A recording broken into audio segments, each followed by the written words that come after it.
최근 통계를 보니까 우리나라 국민들 가운데 신의 존재를 믿지 않는 사람이 절반 이상이나 되는 것으로 나타났습니다.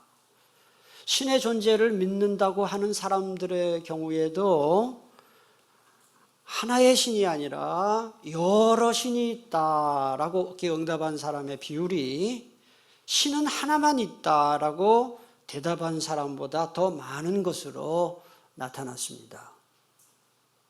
또 영혼이 존재한다고 대답한 사람은 51%, 귀신이 있다고 대답한 사람은 42%, 사후세계가 존재한다 이렇게 응답한 사람은 37%, 마귀도 있고 천사도 있다 그렇게 대답한 사람은 33%, 31%입니다. 이런 통계가 우리에게 주는 메시지가 뭐라고 여러분 생각하세요? 이런 메시지를, 이런 통계를 보면서 여러분 무슨 생각을 하세요? 저는 복음을 전해야 할 책임, 즉 전도해야 할 책임이 우리 모두에게 있다는 메시지를 주고 있다고 생각을 합니다. 전도는 믿음 좋은 사람들만 하는 게 아니에요. 우리 모두 예수 그리스도를 나의 구세주와 주님으로 믿고 고백하고 영접하는 순간 하나님이 우리 모든 그리스도인에게 주신 특권과 사명이 있는데 그게 뭐냐? 복음을 전파할 사명이요 특권인 줄 믿습니다. 우리 모두에게 전도의 사명이 있다는 거예요. 교회 역사와 선교 역사를 기록한 책인 사도행전 그리고 교회사 이 책을 읽어보면 특별한 선교사님들이나 목회자들이 아닌 평범한 그리스도인들이 선교와 전도에 앞장섰던 것을 알 수 있어요. 주 1세기에 그 유명했던 교회가 세 교회가 있습니다. 안디옥 교회와 로마 교회와 알렉산드리아 교회가 있습니다. 이 세 교회는 참 특이하게도 예외 없이 사도들이 세운 교회가 아니라 다 평신도들이 세운 교회에 나중에 사도가 파송이 돼요. 그러니까 교회의 역사는 목회자의 역사가 아니라 평신도들의 역사인 것을 말하는 것입니다. 지난 시간에 제가 이미 말씀을 드린 대로 3절에 나오는 이 두 증인은 이단들이 말하는 교주들을 가리키는 것이 절대로 아니고 이 두 증인은 교회와 그리스도인들을 가리킨다. 교회와 그리스도인들을 상징한다 말씀을 드렸습니다. 3절 끝에 보니까 예언하리라는 말씀이 나와요. 이 예언하리라는 말씀의 뜻이 무엇인가? 복음을 전한다는 뜻이에요. 복음을 전한다. 3절 상반절을 보면 주님께서 두 증인에게 권세를 주신다 했습니다. 그럼 도대체 무슨 권세를 준다는 얘기인가요? 예언하는 권세, 복음 전하는 권세를 주신다는 뜻입니다.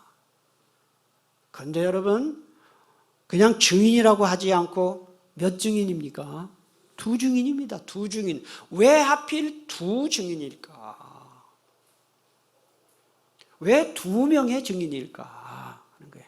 구약 율법 규정에 따르면 법정에서 재판에 증인이 효력을 발생할 수 있는 최소한의 숫자가 2명 이상이에요.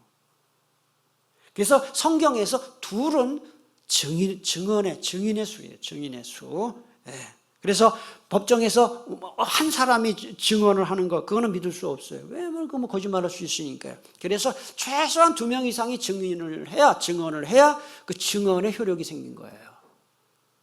그래서 예수님께서 12제자들과 또 70인 전도대를 전도 현장으로 파송할 때도 보면은 꼭 둘씩 짝을 지어서 파송을 했습니다. 그 이유 중에 하나가 뭐냐? 증인의 이 효력이 2명 이상이기 때문에 그렇다 하는 거예요. 그런데 3절을 보니까 두 증인이 무슨 옷을 입었다고 했습니까? 여러분 크게 한번 말씀해 보세요. 붉은 베옷을 입었다 그랬어요. 왜 그랬을까? 여기서 이 베옷은, 그 당시의 베옷은 염소털이나 낙타털로 만들었습니다. 검은색이었습니다. 그런데 이 베옷은 무엇을 상징하느냐? 큰 슬픔과 회개를 표현하는 상징으로 입었어요. 그래서 구약의 예언자들을 보면은 구약 예언자들의 복장은 항상 굵은 베옷을 입었습니다. 예? 그러니까 이 예언자들은 심하게 타락했으면서도 회개하지 않는 왕과 백성들을 이 향해서 자기의 슬픔을 표현하는 표시로, 그리고 회개를 촉구하는 표시로 굵은 베옷을 입고 있었습니다. 따라서 오늘 3절에서 두 증인이 굵은 베옷을 입고 이 예언한 것은 교회가 선포해야 할 복음의 핵심 내용이 뭐냐? 회개다 하는 것을 나타내는 거예요. 교회는 세상 사람들에게 당신 지금 평안합니다, 당신 복 받을 겁니다, 당신 잘 되고 있습니다, 그걸 선포하지 말고 회개해야 된다라는 것을 선포해야 된다. 그걸 나타내는 동시에 교회가 회개를 촉구하면서 복음을 아무리 전해도 끝까지 회개하지 않고 회개를 거부함으로써 불신자들이 이 하나님의 심판을 받게 될 것을 슬퍼하는 의미로 굵은 베옷을 입은 거예요. 두 증인이 굵은 베옷을 입고 예언하는 기간이 3절 끝에 보니까 며칠이라고 했습니까? 1260일이에요. 자, 지난 시간에 오신 분들은 다 아시겠지만 그래도 너무 중요한 말씀이기 때문에 제가 말씀드렸죠. 요한계시록이 22장까지 있는데 요한계시록에서 가장 어려운 장이 11장이에요. 그러니까 11장만 이해하면 다른 장은 다 이해할 수 있어요. 근데 가장 중요한 장이 11장이에요. 그래서 이 11장을 잘 이해를 하셔야 되는데 이 1260일은 지난 시간에 말씀드린 대로 42달이에요. 42개월 곱하기 30하면 1260일이 됩니다. 그리고 이 계시록에 그리고 다니엘서에 보면은 한때와 두때와 반때라는 표현이 나와요. 한때는 1년을 말하는 거예요. 그러니까 3년 6개월을 말하는데 이게 뭘 상징하느냐? 예수께서 이 세상에 처음 오신 초림 때부터 예수님이 다시 오실 재림 때까지의 기간이다. 그걸 이미 제가 지난 시간에 말씀을 드렸습니다. 이 1260일 3년 6개월은 참 놀랍게도 예수님께서 이 세상에서 공생에 하신 사역기간과 거의 일치해요. 예수님이 거의 3년 또는 3년 6개월 동안 이 세상에서 사역하실 때 여러분 어떻게 하셨습니까? 호의호식하시고 뭐 부귀영화를 누리셨나요? 그렇지 않아요. 예수님의 사역기간은 내내 큰 핍박과 고난을 받았습니다. 마찬가지로 이 신약의 교회와 그리스도인들이 이 복음을 전파하는 것 때문에 세상으로부터 큰 핍박을 받게 될 것을 상징하는 숫자가 바로 1260일이다 하는 거예요. 여러분 지금 중국이 지금 G2잖아요, 그죠? 미국과 아울러서 즉 공산국가잖아요. 근데 중국이 원래부터 공산국가는 아니었어요. 중국이 공산화된 것이 1949년이에요. 우리나라가 전쟁 터진 것이 1950년 6월 25일이에요. 새벽 4시에. 그래서 1년 전에 중국이 공산화됐어요. 그러면서 중국이 공산화되면서 중국의 기독교 엄청난 핍박을 받았는데 1949년에 중국의 기독교인 숫자가 몇 명이냐? 그게 중국 정부 당국의 발표입니다. 통계입니다. 1949년 중국이 공산화되던 당시에 중국 기독교인의 숫자는 70만 명에서 83만 4천 명이다 이렇게 발표를 했어요. 그러니까 100만 명이 안 되는 거예요. 그런데 그 후에 중국 교회는 공산당 정권에 의해서 아주 극심한 핍박을 받아서 선교사님들 다 추방됐습니다. 예배당 다 닫았습니다. 신학교 다 폐쇄했습니다. 더군다나 1966년에 마오쩌둥, 모택동이죠. 마오쩌둥이 문화 대혁명을 일으켰어요. 그 홍위병이라는 게 그때 나온 거 아닙니까? 그러면서 기독교는 더 큰 핍박과 고난을 겪어야 했어요. 그러다가 1980년에 덩샤오핑이라는, 덩서평이라고 보통 말합니다만 덩샤오핑이 개혁 개방 정책을 펴면서 중국의 문이 활짝 서방으로 열립니다. 세계 모든 교회 지도자들과 그리스도인들은 31년 동안 1949년부터 1980년 요 31년 동안에 이제 중국에 있는 모든 그리스도인들은 다 사라졌을 것이다. 그렇게 생각했습니다. 그런데 막상 뚜껑을 열고 보니까 중국 그리스도인들의 숫자가 몇 명이냐? 1949년 한 100만 명이 안 됐었는데 31년 그동안에 몇 명이 됐느냐? 다 없어진 게 아니라 5천만 명으로 늘어났어요. 5천만 명으로. 여러분, 예수님을 영접할 믿을 자유가 전혀 없고 극심한 핍박을 받은 31년 동안 그리스도인들의 수가 줄어들기는커녕 50배 이상 31년 동안 50배 이상 폭발적으로 늘어난 그 이유가 뭐냐, 비결이 뭐냐 하는 거예요. 예? 여러분, 예배당도 없지요, 예, 성경도 볼 수 없지요, 목회자들도 없지요, 성경 가르치는 교사도 없는 그런 상황에서 이렇게까지 중국이 50배 이상 부흥할 수 있었던 비결은 딱 하나밖에 없습니다. 예수님이 그들과 함께 하신 거예요. 지하교회에서, 가정에서 예수님이 그들을 보호하신 거예요. 어떻게 해석할 수 있어요? 그렇게 아니면. 중국 그리스도인들의 그래서 현재 숫자는, 여러분, 중국 그리스도인들의 현재 숫자는 1억 명이 넘어요. 1억 명이. 중국인이 총 인구가 13억이거든요. 여러분들은 1억이라 해도 하나도 안 놀라는데요. 세계에서 기독교 인구가 가장 많은 나라 중에 하나가 중국이에요. 한번 이렇게 생각해 보세요. 이게 안 놀랄 일인가? 우리나라 기독교 인구, 그리스도인들 숫자가 여러분 몇 명이라고 생각하세요? 지금 우리나라 국민이 5,200만 명인가? 하여튼 5천만 명 좀 넘어요. 예? 북한이 한 2,500만 명 되고. 그런데 우리 남한이 한 5천만 명 좀 넘는데 그 중에 많이 잡아도 500만 명입니다. 지금 코로나 지나면서 더하죠. 정부에서 발표하는 기독교인 숫자는 이단들 다 포함한 거예요. 이단들 많아요. 그러니까 많이 잡아도 500만 명이니까, 그러면 중국의 그리스도인 숫자는 우리 대한민국의 기독교인과 비교할 때 20배가 넘는 거예요. 20배가.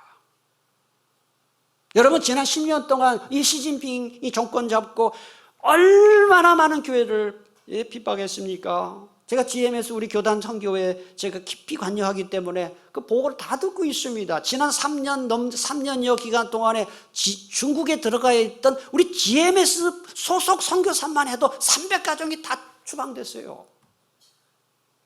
네? 교회는 여러분 TV로 보셨습니까? 포크레인 동원해서 예배당 다 때려 부수는 거 보셨나요? 아무리 공산 정권이 그렇게 핍박을 하고 그렇게 해도 예수님이 지켜주시니까 예수 믿는 사람은 점점 늘어나는 거예요. 할렐루야. 예. 교회를 아무리 마귀 권세가 핍박을 해도 주님 함께 하시면 감당이 안 되는 거죠.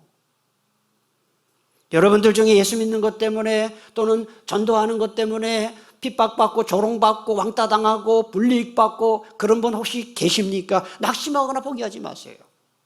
중국과 함께 하신 주님께서 우리와도 함께 하시기 때문에 그렇습니다.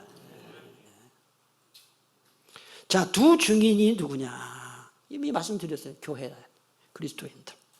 근데 4절에 보면 더 자세하게 설명을 해요. 우리 4절을 다 같이 봉독합니다. 시작. 그들은 두 감람나무와 두 촛대라 그랬어요. 이러니까 어려운 거예요, 계시록이. 여기 감람나무라 그랬는데, 여러분, 감람나무라는 말은 우리가 잘 사용하지 않는 단어예요. 이게 영어 성경에 보면 올리브 트리스. 올리브는 다 아시잖아요. 올리브 여러분 식용유 쓰죠? 안 쓰세요? 올리브 기름 먹잖아요. 저는 올리브를 너무 좋아해서 이번에도 어디 식사하러 우리 교우들하고 같이 가더니 올리브를 안 먹더라고. 또 까만 거, 그 파란 올리브 그 여러분 얼마나 좋은데 여자들 미용이 무지 좋아요. 올리브 하나도 안 먹어. 나 혼자 다 먹었어. 그래서 올리브 안 먹어. 올리브가 얼마나 좋은데. 아유 진짜 그것도 모르고. 앞으로 뷔페 가거나 어디 가면요 올리브 주세요. 올리브. 지중해 음식의 핵심이 올리브예요. 올리브 이름 강조하면 안 되는데 자꾸. 그러니까 이 감람나무는 무슨 나무라고요? 올리브 나무예요. 이스라엘의 감람산에서 예수님이 기도하셨다 하죠. 감람산이 무슨 산이에요? 올리브 산이에요. 감람산에 가면 올리브 나무 막 2000년 된 게 있고 막 100년 막 기본이고요. 감람나무가 막 올리브 나무가 많아요. 그러면 이 도대체 이 두 감람나무라고 그랬어요. 두 증인이 됐다. 갑자기 두 감람나무라고 했을까요? 이 두 감람나무와 두 촛대는 어디에서 가져온 이게 개념이냐 하면은 구약 성경에 보면 스가랴서가 있어요. 스가랴 4장에 보면요. 이 스가랴 예언자가 이런 환상을 본 거예요. 앞에 보세요. 화면을 보세요.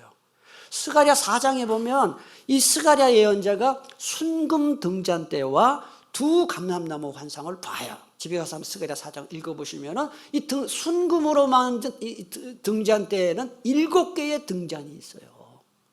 그리고 양쪽에 보니까 이 올리브 나무 2개가 이렇게 서 있는데 올리브 나무에서 이 등잔대로 관이 연결되어 있어서 감람나무의 기름이 7개의 등잔에 다 공급이 돼서 그걸로 불을 밝히는 거예요. 아니 왜 석유로 불을 켜고 전기로 불을 켜지 왜 그따위 짓을 했나요? 그러면 안 돼요. 그 당시에 어디가 석유가 있고 전기가 어디 있었어요? 이건 몇천 년 전 얘기인데. 그러니까 그때는 올리브 기름으로 불을 킨 거예요. 그러니까 이 두 감람나무는 그러면 스가랴가 이 환상을 봤는데 하나님께서 이 스가랴에게 그걸 또 해석을 해줘요. 이게 뭐냐? 이 두 감람나무는 유대인들이 주전 586년에 바벨론 포로로 끌려갔잖아요. 유다가 망해서 바벨론에 포로로 와서 포로 살고 있는데 바벨론 제국, 바벨론을 물리친 제국이 페르시아 제국이에요. 그 페르시아 제국의 초대 왕이 누구냐 하면 세계 역사에 보면 키루스 2세예요. 성경에 보면 고레스라고 나와요. 그 고레스가 칙령을 내립니다. 바벨론에 와 있는 모든 포로민들은 고국으로 돌아가도 좋다 하는 칙령을 내린단 말이죠. 그러자 하나님께서 이 유대 포로민 중에 지도자 2명을 이 예루살렘으로 보내서 성전 재건을 명하시는데 대제사장 여호수아와 총독 스룹바벨을 지도자로 세워요. 예? 그래서 이 2명이 이제 성전 재건을 하는데 앞장서는 것이죠. 그래서 예언자 스가랴가 본 이 환상은 도대체 뭐냐? 수많은 대적자들이 성전 재건을 방해하지만 그 방해 공작에도 불구하고 그들이 성전을 재건할 수 있었던 것은 하나님이 그들에게 성령님의 능력을 부어주시기 때문이라는 사실을 이 환상이 보여주는 거예요. 그러니까 감람나무의 기름을 공급해서 불을 밝힌 것은 기름이 성경에서 성령을 상징하거든요. 성령님의 능력으로 성전이 재건될 것이다. 그거를 보여주는 거예요. 그래서 스가랴 4장 6절에 보면 이런 말씀이 나와요. 만군의 여호와께서 말씀하시되 이는 사람의 힘으로도 안 되고 능력으로 되지 않고 오직 누구의 영으로 된다 그랬습니까? 나의 영이 누구예요? 하나님의 영 성령으로 된다는 거예요. 그래서 감람나무가 보여주는 것은 성령님의 능력을 보여주는 것이다. 하나님이 대제사장 여호수아와 총독 스룹바벨에게 성전 책임을 맡기셨다면 하나님 오늘 교회와 그리스도인들에게 복음 전하는 사명을 맡기신 거예요. 대제사장 이 2사람이 대제사장의 신분과 왕의 대리인의 신분을 갖고 있었던 것처럼 오늘날 교회는 왕과 제사장적 신분을 갖고 있는 것입니다. 그리고 이 2사람이 성령님의 능력을 힘입어서 성전을 재건할 수 있었던 것처럼 오늘날 교회와 그리스도인들도 성령님의 능력을 받아야 이 증인의 사명을 감당할 수 있는 것입니다. 죽은 엄마가 애기 못 낳잖아요. 죽은 엄마가 애기 낳겠어요? 근데 산 엄마라고 다 애기 낳아요? 노인들이 무슨 애기를 낳아요? 젊은 엄마가 애기를 낳지.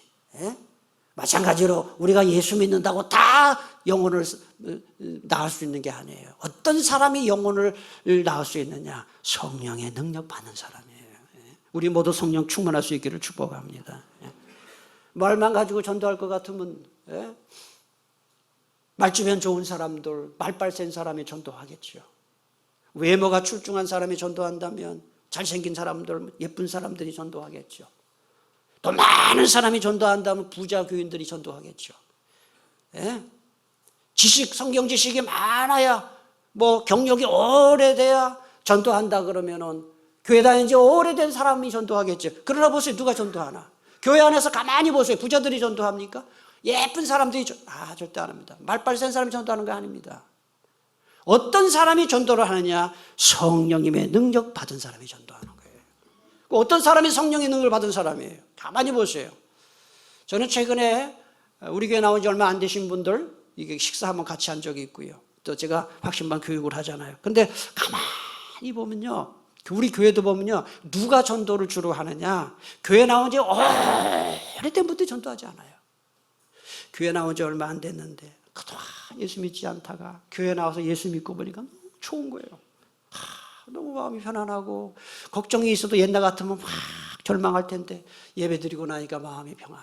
그걸 느끼면서 내가 진작 예수 믿을 걸 하면서 나 혼자 믿긴 너무 아까워 하면서 자기 가족이나 주변 사람들에게 전도하는 사람들, 그게 바로 그런 분들이에요. 그런데 그 마음속에 내가 예수 믿으니까 참 좋다, 저 사람은 예수 안 믿어서 너무 안타깝다, 그 마음을 주시는 분이 누구라고요? 성령님이셔요. 이런 마음과 믿음이 우리 모두에게 있게 되기를 축복합니다.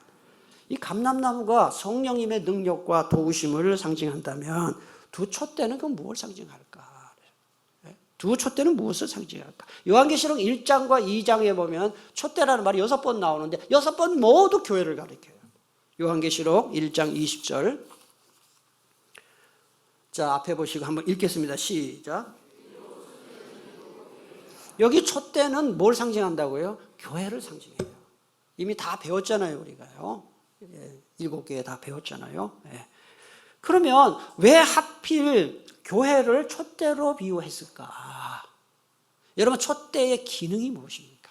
촛대는 불을 밝혀서 어두움을 밝히는 게 촛대가 하는 일이에요. 그러므로 두 촛대는 하나님 말씀을 세상에 널리 전파하고 세상의 본이 되며 희망을 줌으로써 영적으로 칠흑같이 어두운 세상을 환하게 밝혀야 할 교회의 사명을 상징하는 것입니다. 그래서 촛대라고 한 거예요.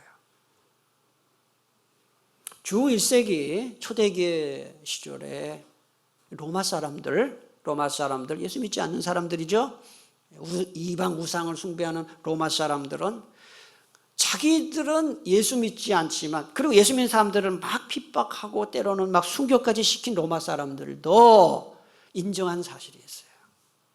역사책에 나오는 기록이에요. 그리스도인들은 강도나 강간이나 도둑질이나 거짓말을 절대로 하지 않는 사람들이다. 그런 기록이 나와요. 주 1세기 그 기록 보면은. 그러니까 여러분, 이 기독교가 주후 300년 동안에 그 로마 황제들에 의해서 10대 박해가 있을 만큼 엄청나게 핍박과 박해를 받았는데, 어떻게 해서 이 기독교, 소수 이 종교였던 기독교가 세계 종교가 될 수 있었느냐? 그 이유는 딱 하나예요. 이 예수 믿는 사람들이 믿지 않는 사람들에게 존경을 받은 거예요. 소수지만. 그러나 지금 우리 한국 교회 어떻습니까, 여러분? 한국 교회가 세상 사람들이 한국 교회를 보는 눈이 어떻습니까? 싸늘합니다. 존경이요? 무슨 존경을 받아요? 조롱받아요. 손가락질해요. 왜 그래요? 그 이유가 뭐라고 생각하셔요? 저는 하나라고 생각해요. 예수 믿는 사람들이 믿지 않는 사람들과 다른 게 없어요. 돈 버는 방법이나 돈 쓰는 방법이나 사람들을 대하는 태도나 식당 매너나 모든 면에서 예수 믿는 사람이 믿지 않는 사람과 다른 게 없으니까 믿지 않는 사람들이 감동을 못 받아요. 니나 나나 뭐가 다르냐, 너나 잘 믿어라, 너나 잘하세요, 이렇게 하는 거죠. 여러분, 교회와 그리스도인들의 권위와 능력은 웅장한 예배당에서 오는 거 아니에요. 교회의 어떤 재력, 절대로 거기서 오는 거 아니에요. 권력에서 오는 거 아니에요. 말빨에서 오는 거 아니에요. 전도 잘해서 오는 거 아닙니다. 교회와 그리스도인들의 권위와 능력은 예수 믿지 않는 사람들에게 감동을 줄 만한 삶을 사는 거예요. 낮아지고 겸손하고 섬기고. 그래서 우리 교회도 지역 주민들에게 가능하면 뭔가 이익을 줘야 되잖아요. 교회가 지역 주민들에게 민폐가 되는 교회가 되면 안 되는 거예요.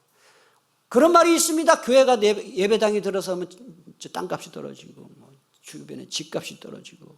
그거 됩니까? 그래가지고 제발 이 교회가 다른 데로 가지 말아달라고. 정말 삼국제일교회는 우리 지역에 필요하다고. 이런 교회가 되어야 할 줄로 믿습니다.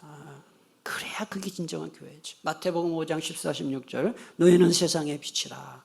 너희 빛이 사람 앞에 비치게 하여 그들을 너희 착한 행실을 보고 하늘에 계신 너희 아버지께 영광을 돌리게 하라 그랬습니다. 여러분에게 제가 질문하고 싶어요. 여러분 믿지 않는 가족 혹시 있습니까? 아니면 뭐 직장이나 여러분 사업장에 다 주변에 안 믿는 사람들이잖아요. 여러분을 보면서 어떤 말과 어떤 마음을 품고 있어요. 야, 진짜 내가 다른 사람 몰라도 당신을 보니까 교회 한번 가보고 싶은 마음이 든다. 그런 평가를 받으세요? 아니면 너 같은 사람 때문에 나 교회 안 간다. 네가 교회 다니냐? 너 같은 사람 때문에 내 교회 안 가. 한번 잘 생각해 보세요. 자, 1, 2절에 나오는 이 성전 측량은 하나님이 교회를 보호해 주실 것을 상징한다. 지난 시간에 말씀드렸는데 5절로 넘어가면은 5절은 뭘 보여주느냐? 하나님이 그러면 교회를 어떻게 보호하시느냐를 가르쳐 주는 거예요. 어떻게 보호하시느냐? 5절입니다. 같이 봉독하겠습니다. 시작. 만일 누구든지 그들을 해하고자 하며 그들의 입에서 불이 나와서 그들의 원수를 삼켜버릴 것이요. 누구든지 그들을 해하고자 하면 반드시 그와 같이 죽임을 당하리라. 그래서 여기 5절에 나오는 이 내용은요, 구약에 나오는 어떤 사건을 배경으로 한 거예요. 어떤 사건이냐면 북이스라엘의 제8대 왕인 아시아 때, 아시아 왕이요, 자기한테 바른 소리를 내서 심기 불편하게 만드는 그 예언자가 있었어요. 엘리야가 있었어요. 엘리야. 그래서 이 아시아가 엘리야를 체포하려고 50부장 보내요. 군인 50명 풀어가지고 체포하라. 근데 그걸 한 번 보낸 게 아니라 3번을 보내는데요. 갈 때마다 하나님께서 엘리야를 보호하시기 위해서 하늘에서 불을 내려서 50명 다 태워 죽여버려요. 이 사건을 배경으로 한 이야기죠. 그게 바로 5절의 앞부분에 나오는 이야기고요. 그런데 이 5절 말씀이 그 사건과 다른 점은 딱 하나가 있어요. 그때는 불이 하늘에서 내렸는데 5절을 보면 불이 하늘에서 내리는 게 아니라 어디서 나온다 그랬어요? 입에서 나온다. 이게 뭘 말합니까, 여러분? 입에서 나온다는 게 도대체 뭘 말합니까? 구약 성경에서 불은 하나님의 심판을 상징하거나 예언자가 선포할 말씀을 상징하는 거예요. 말씀을 상징해요. 예레미야 33장 29절을 보니까 여호와의 말씀이니라 내 말이 불같지 않냐 그랬어요. 하나님의 말씀, 심판. 그 다음에 예레미야 5장 14절을 보니까 만군의 하나님 여호와께서 이같이 말씀하시니라 내가 내 입에 있는 나의 말을 뭐가 되게 한다입니까? 불이 되게 한다. 그러니까 이게 무슨 뜻입니까? 하나님과 교회를 대적하는 사람들이 아무리 많아도 하나님은 교회에 불과 같은 권능의 말씀을 주셔서 그 말씀으로 대적자들을 공격을 물리치게 하십니다. 말씀의 능력을 교회에 주신다. 그리스도인들에게 주신다. 불과 같은 하나님의 말씀을 주신다. 이게 바로 5절 상반절의 뜻이에요. 그 다음에 6절 마지막 절입니다. 6절은 5절이 하나님이 교회를 어떻게 보호하시는지를 설명한다면 6절은 하나님이 교회에 주신 능력이 뭐냐. 그냥 보호해 주시겠어요? 뭘 능력을 주셔야 되잖아요. 능력이 무엇이냐를 설명합니다. 6절 앞에 봅니다. 그들이 권능을 가지고 하늘을 닫아 그 예언을 하는 날 동안 비가 오지 못하게 하고, 이것도요 구약의 사건을 배경으로 하는 거예요. 북쪽 이스라엘의 7대 왕인 아합 왕 때에 이 하나님을 배반하고 우상 숭배를 너무 하니까 하나님이 징계를 내려요. 그래서 하늘문을 딱 닫아버려요. 비가 안 와요. 그걸 엘리야가 선포했거든요. 그 이야기를 하는 것인데요. 야고보 5장 17절 18절에 그게 자세하게 나와요. 야고보서 5장 17, 18절을 한번 보겠습니다. 같이 읽겠습니다. 시작. 엘리야는 우리와 성정이 같은 사람이로되 그가 비가 오지 않기를 간절히 기도한즉 3년 6개월 동안 땅에 비가 오지 아니하고 다시 기도하니 하늘이 비를 주고 땅이. 여기 비가 얼마 동안 안 왔다 그래요? 이 3년 6개월이 바로 42달이에요. 1260일이에요. 우연일까요? 저는 우연이라고 생각하지 않아요. 우연이 아니라고 생각해. 다 연결이 되는 것이죠. 6절 중간 이하에 보니 또 권능을 가지고 물을 피로 변하게 하고 아무 때든지 원하는 대로 여러 가지 지향으로 땅을 치리로다. 여러분, 물을 피로 변하게 한다. 누구 생각나세요? 모세 생각나죠. 모세. 하여튼 우리 교회 교우들은 성경 많이 알아. 어떻게 하셨어 그거? 물을 피로 변하게 누가 했다고요? 모세가 했잖아요. 예? 모세가 이집트 파라오에 가가지고요, 하나님의 백성들을 다 해방시켜라. 내가 왜 해방시켜? 그래? 한번 보자. 그래서 막 10가지 재앙을 해. 첫 번째 재앙이 나일 강물을 피로 변하게 한 거예요. 모세 얘기하는 거예요. 그 다음에 그 나머지 6절 끝에 보면 아무 때든지 원하는 대로 여러 가지 재앙으로 땅을 쳤다니까 10가지 재앙을 내리잖아요. 모세의 이야기를 하는 거예요.